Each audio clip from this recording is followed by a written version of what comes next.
You want me to say really terrible things about Putin and then say, "Hi, Vladimir, how are we doing on the deal?" That doesn't work that way.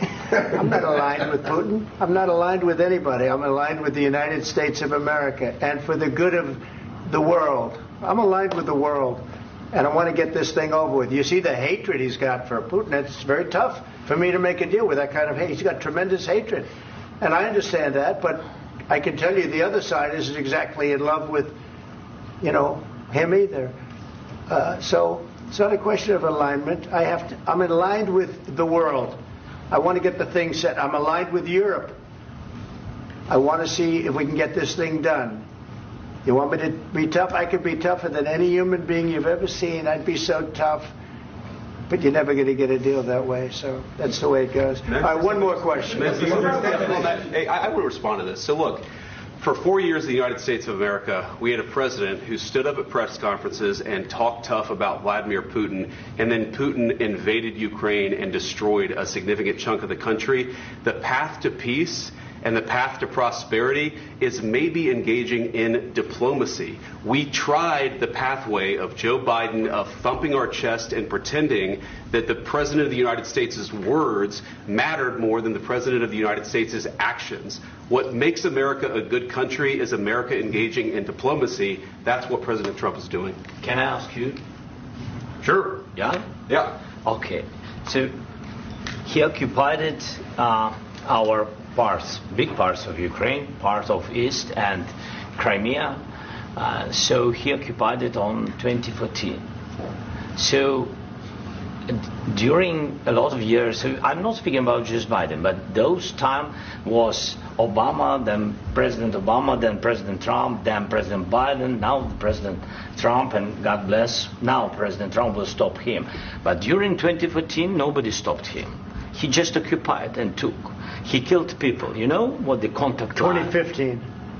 2014. 2014 and 2015. 2014. Yeah. So I was not here. Yeah, but that's exactly right. Yes, but during 2014 till 2022, the situation the same. The people have been dying on the contact line. Nobody stopped him. You know that we had conversations with him, a lot of conversation, my bilateral conversation, and we signed with him, me, like a new president. In 2019, I signed with him the deal. I signed with him, Macron and Merkel, we signed ceasefire. All of them told me that he will never go.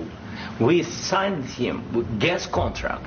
Yes, but after that, he broken this ceasefire. He killed our people and he didn't exchange prisoners. We signed the exchange of prisoners, but he didn't do it.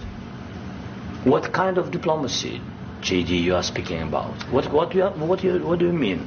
I'm talking about the kind of diplomacy that's going to end the destruction of your country. Yes, but if you Mr. President, with respect, I think it's disrespectful for you to come into the Oval Office and try to litigate this in front of the American media. Right now, you guys are going around and forcing conscripts to the front lines because you have manpower problems. You should be thanking the President for trying to bring it into this conflict. Have you ever been to Ukraine that you say what problems we have? I have been to. Count once. I've actually watched and seen the stories, and I know what happens is you bring them on a propaganda tour, Mr. President.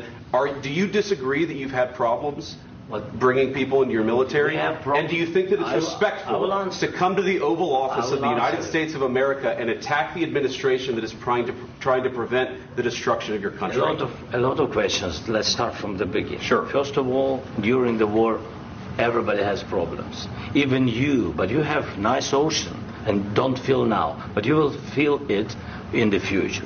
God bless. You don't know that. God bless. God bless. You will not have war. Don't tell us what we're going to feel.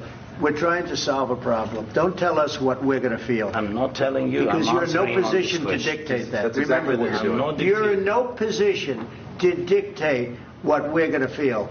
We're going to feel very good. You will feel influence. We're going to feel very good and very strong. You will feel influence. You're right now not in a very good position. You've allowed yourself to be in a very bad position, and he happens to be right about it. From the very beginning of the war. You're not in a good position. You don't have the cards right now. With us, you start having not cards. playing cards. Right now, you don't. I'm You're playing serious, cards. Mr. President. You're I'm playing very cards. serious. You're I'm gambling the with the president lives in of war. millions of people. You're gambling with World War III. What do you think You're about? gambling with What do you World think War about? III. And what you're doing is very disrespectful to the country, this country, that's with backed all you respect to your far country. more than a lot of people said very they respect. should have. Have you said thank you once? This A lot entire of meeting? times. No, in this Even entire meeting, today. have you said thank Even you? today. You went to Pennsylvania and campaigned for the opposition in October. Offer some words of appreciation for the United States of America and the president who's trying to save your country. Please, you think that if you will speak very loudly about the war, He's not speaking loudly. He's not speaking loudly. Your country's in big trouble. Can I Wait a answer? minute. No. Can You've I done a answer? lot of talking. Your country is in big trouble. I know. You're not winning. I know. You're not winning this. You have a damn good chance of coming out okay because of us. Mr. President, we are staying in our country, staying strong from the very beginning of the war. We've been alone, and we are thankful. I said thanks You haven't in been this alone. cabinet, You and haven't not been only alone. in this cabinet. We gave you, through I this said stupid thank you. president, $350 billion. You voted we gave for you your military president. equipment, You and you voted men for are your brave, president. but they had to use our military. What about If you didn't have You our invited military me- equipment, You invited if me you to didn't speak. have our military equipment, this war would have been over in 2 weeks. In 3 okay? days, I heard it from Putin. In 3 days, this is something Maybe new. less. In 2 weeks, of course, yes. It's going to be a very hard thing to do business like this. I tell you. Just say thank you. I said a lot of times to American people. Accept that there are disagreements, and let's go litigate those disagreements rather than trying to fight it out in the American media when you're wrong. We know that you're wrong. But you see, I think it's good for the American people to see what's going on. I understand, sir. I think it's I very understand. important. That's why I kept this going so long. You have to be thankful. You don't have the cards. thankful. You're buried there. Your people are dying. tell you You're again, running low I know. on soldiers. Don't- don't please, you're running Mr. low on President. soldiers.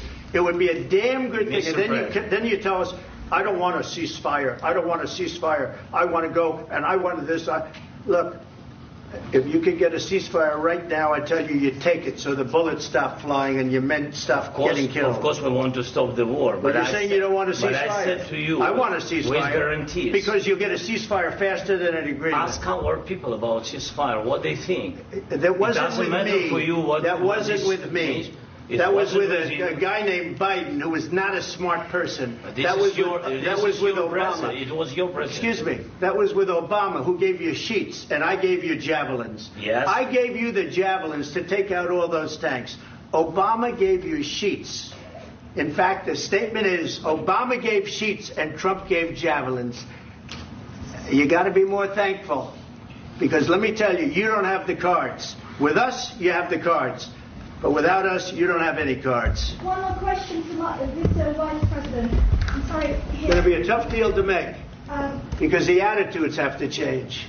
what if Russia breaks ceasefire? What if Russia breaks peace talks? What do we do then? I understand that it's a heated conversation right now. What are you saying?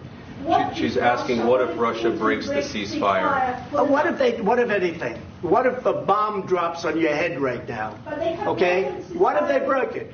many I don't know. times. They broke it with Biden, because Biden, they didn't respect him. They didn't respect Obama. They respect me.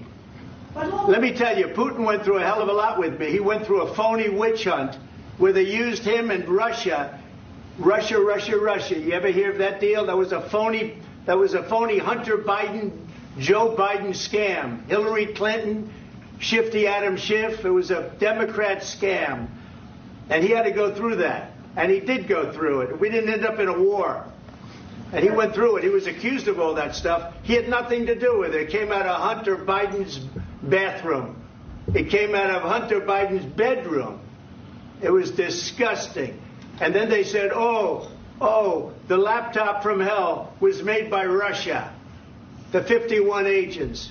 The whole thing was a scam. And he had to put up with that. He was being accused of all that stuff. All I can say is this.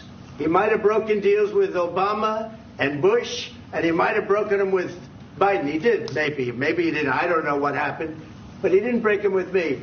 He wants to make a deal. I don't know if you can make a deal.